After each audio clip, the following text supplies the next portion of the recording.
Well, listen, when you lie to us, okay, you lie to us, you steal from us, you attack us, you rape and pillage and murder and dehumanize us and mock and belittle and denigrate us. You exploit and enslave and oppress us. And then we use our basic intelligence to identify you from all of this as our enemy. Then you turn around and say that we're being divisive. We're perpetuating an us versus them mentality, as if that division, the division between the criminal and the victim, is somehow a bad thing. Like it's counterproductive. Like we're the bad guys now because we're taking an us versus them mentality. We're dividing people, right? We're separating people. No, we're trying to separate your hands from our throats. We're trying to divide the oppressor from the oppressed, the attacker from the attacked. That's what we're trying to divide. That's what we're trying to separate. And then you say that we're being us versus them. Yes, we have an us versus them mentality because we don't do to each other what they do to us. What makes you them and not us is your beliefs and your actions, not your, I don't know, your skin color or your nationality or your ethnicity or anything like that. No. It's not because you are American. It's not because you are British or you are Western. It's because of what America does. It's because of what Britain has done and what the West has done. We're not so-called othering you. Your actions have made you other. Your beliefs have made you our other and have made you not us. Why, you would have to be out of your mind as a Muslim or as anyone in the global South to not have an us versus them mentality.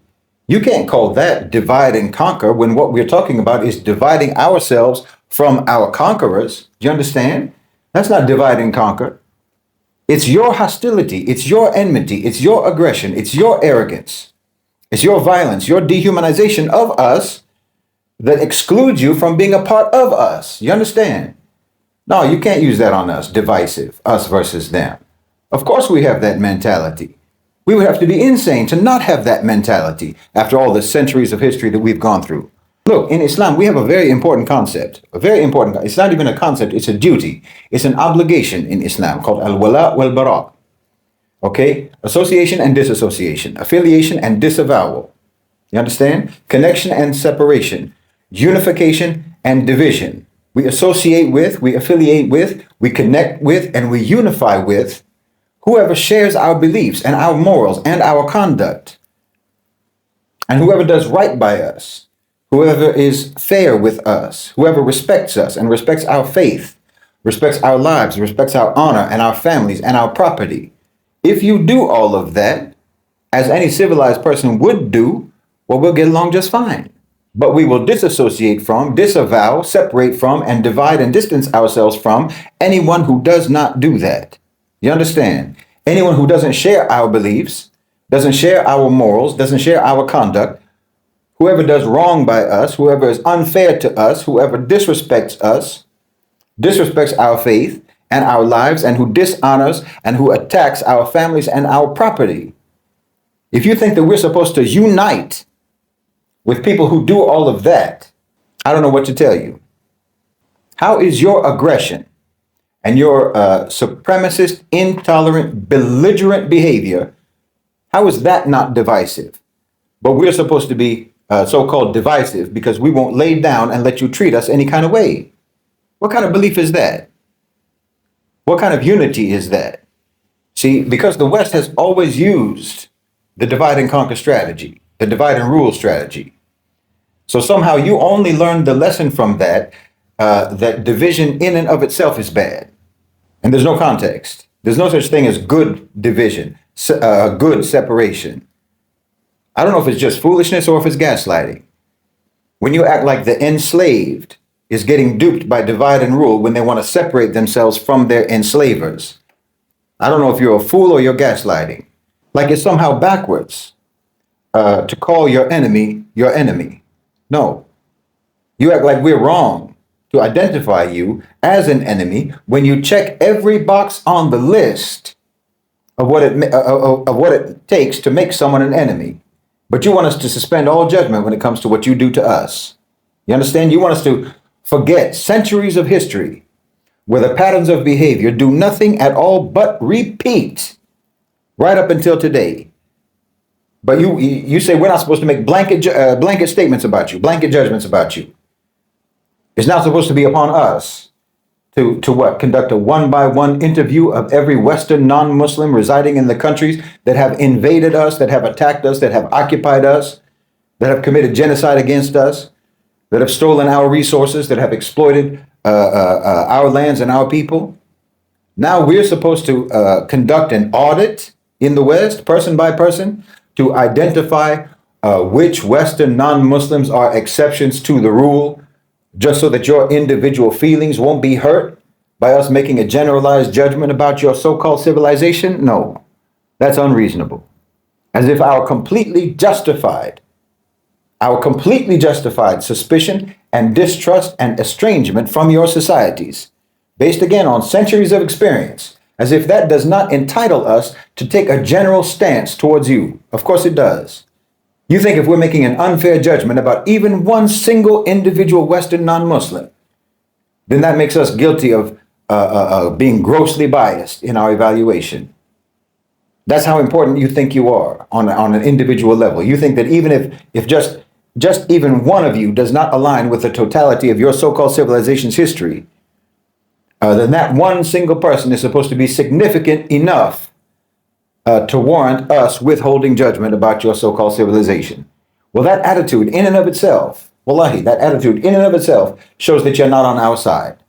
Look, it's like, in those old medieval battles, where we have a whole field of archers launching wave after wave after wave of arrows at us. But on our side, we're supposed to say, hold your fire, because I think one of those archers didn't shoot his bow. Maybe we misjudged them. Maybe they're actually not that bad after all. Meanwhile, the arrows just keep coming. No, I'm telling you, we have every right. We have every right to categorize you as a generality. In fact, we have an obligation to do that for our own protection, for our own safety, for our own well-being and the well-being of our families and our children. It's either ignorant or insidious or both to try to make us think that we are being unjust by keeping up our guard. And let me say another thing about this, along these same lines. There's no contradiction. There's no conflict, and there's no inconsistency whatsoever in being both an advocate, a clear, uncompromising advocate for the Muslims, a defender of the Muslims and a defender of Islam, and also being objective and fair. That's not a contradiction. They'll try to make you think it's a contradiction. Being on the side of the Muslims, being on the side of Islam. But this is the only way that you can ever truly be fair. It's the only way that you can ever truly be objective. And if you're a Muslim who thinks that you have to now throw other Muslims under the bus, for example, because they might do something wrong, and you think that you have to throw them under the bus just so that you can prove to the kuffar that you don't have so-called double standards, to prove to inherently, habitually, continuously unfair people that you're fair. You understand? By turning your back on other Muslims and pretending that you just condemn wrongdoing no matter who does it. You're just unbiased and fair and so forth. So you will disown other Muslims who do wrong just so that the kuffar will think that you're unbiased. No, this is a disservice to the truth. It's treachery, in fact. You act like you can stand outside of Islam at some point between the Muslims and the West, like a referee. No, see, they created this psychological warfare, this trap. The so-called good Muslim, the Muslim who is actually just so desperate for the approval of the kuffar, for the validation of a system that despises him, that he will perform self-mutilation. He thinks that if I condemn my own brother first, if I throw my own brother under the bus before they even ask me to, if I show them that I'm just as vicious in policing my own, then they'll see that I'm one of the good ones. They'll see that I'm fair. No, this is not fair. This is not fairness. This is sickness. This is a sickness. You're trying to prove your so-called objectivity to a people who, like I say, are inherently, habitually, pathologically unfair and biased. It's like you're trying to win a certificate of good conduct, good behavior, from the jailer who wrongfully imprisoned you in the first place. And what does he do when you hand over your brother? What does he do when you hand over, you throw your own brother under the bus? Well, he just puts both of you in the prison.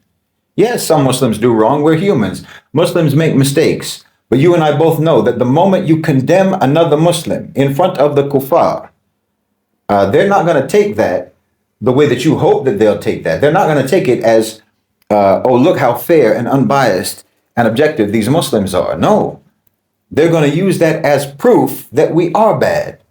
You understand? They're going to use it as proof that their lies about Islam aren't lies. No, don't hate your ummah more than you love the kuffar. When a Muslim makes a mistake, you don't run to social media to disown him or her. You don't perform your condemnation for the consumption of his and your and my enemies. You deal with your brother within the house of Islam, within the ummah. You correct him with wisdom. You advise him with mercy. You stand by him as a brother in faith through thick and thin, no matter what. But you do not, you never offer your brother up as a sacrificial lamb to the wolves just to prove your own so-called civility in front of the most uncivilized people in human history. By doing that, you even do a disservice to the kuffar themselves. You understand? Because you feed into their relativist perceptions and their derogatory view about Islam, which does nothing but keep them misguided and steeped in falsehood. You can't do that. That's not fair. And when you come out against your own brothers and sisters, and yes, that includes the rulers of the Muslims, that includes the rulers of the Muslim lands and our governments, that is you falling for divide and conquer, the divide and rule tactics of the West. That's what that is. Now you're letting them pit victim against victim, not victim against victimizer. Because when the victim divides himself from the criminal, that's not divide and rule. But what you're doing is dividing yourselves from the victim, seeking the approval of the criminal, the approval of the victimizer. That's divide and rule. Understand the difference. Understand the difference. And yes, I said that defending Islam, advocating Islam, being on the side of Islam is the only way to be objective. It is the only way to be unbiased. Yes, it is. Because that is part of being a Muslim. You understand? Being an impartial witness, telling the truth, being honest, calling things what they are. This is all part of Islam. So when you defend Islam and take an Islamic stance, you are defending objectivity and fairness itself. This is the opposite of subjectivity, because we have a fixed standard. It's not a person by person follow your heart. You know, there's your truth, my truth, her truth, his truth, everybody's personalized, curated, lived experience truth. No, there is an objective standard of measurement in Islam. There's no euphemisms, there's no spin, there's no narrative. And you literally have to take your opinions out of the equation. There's a reason why the word in Arabic for witness is also the same word for martyr. Because in order for you to be honest, to be an honest and truthful witness, you have to basically sacrifice yourself in your testimony. You understand? Remove yourself from it. Remove what you think, what your opinion is, what you like, what you dislike, what you approve, what you disapprove, what you want, what you don't want. And you just tell the truth as it is, no matter what. That's why I also say that what we try to do in Middle Nation isn't so much analysis, it's bearing witness. That's what we do. We're trying to look at the world, we're trying to read events as they are, and then to try to explain what's going on as it is, objectively, which is to say, Islamically. So if you're defending Islam, you are in fact defending both the truth itself, the truth of Islam, but you're also defending honesty, objective, factual honesty. You know, in the West, it's in their Bible, actually. They have that line about the truth shall set you free. But I'm telling you that in order for you to tell the truth in the first place and to listen to the truth in the first place, you have to already be free. You have to be at least free enough to be honest, free enough from your own subjective interpretations, free enough from all of the ways that people bend reality to suit their own whims and their own desires and so forth. You have to already free yourself from all of that in order to even present the truth honestly, and to see the truth honestly, and to receive the truth objectively. But you're dealing with the people who believe that there is, you know, my truth and your truth and so on. Well, that doesn't free anybody.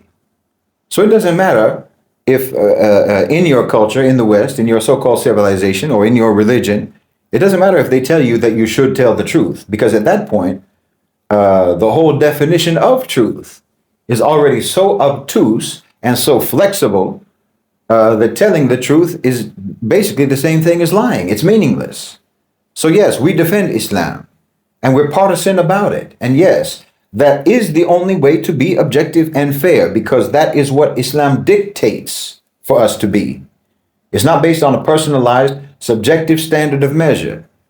That's why I can say that I'm an Islamic supremacist without that meaning what it means when anyone else talks about supremacy. It doesn't mean prejudice or discrimination or persecution against other groups, because upholding the supremacy of Islam also means upholding the tolerance of Islam.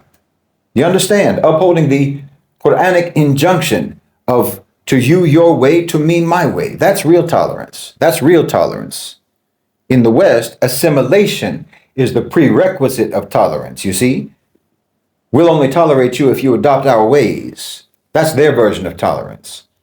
Their version of, diversity, equity, and inclusion. Their version is, and I'm sorry to be blunt about it, but basically we welcome a diversity of races and a diversity of ethnicities and religions and so on, as long as they believe like us, as long as they act like us, as long as they think like us, as long as they behave like us.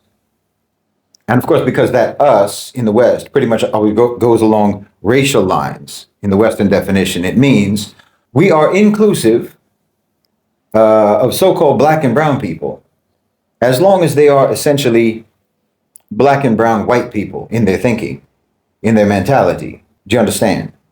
We accept for there to be so-called black and brown avatars who will represent the white power structure. That's what they mean. And why wouldn't they? Why wouldn't they accept that? Colonizers always welcome collaborators. They always welcome mouthpieces. That's their tolerance. No, we have to uphold Islam. We have to put Islam first and foremost, because that means putting genuine, civilized, high moral values and disciplined behavior first and foremost. And again, when you start to take this secular, Western, humanist attitude, you know, there's good and bad people in all religions and so on.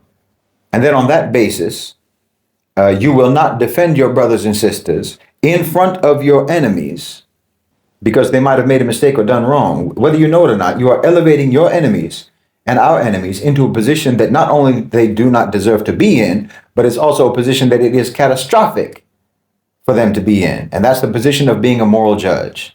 And you go far enough along this misguidance until we start to see Muslims, I've seen it, talking about this or that non-Muslim activist, this or that non-Muslim public figure, or what have you, astaghfirullah, as being better than Muslims, or being better Muslims than Muslims.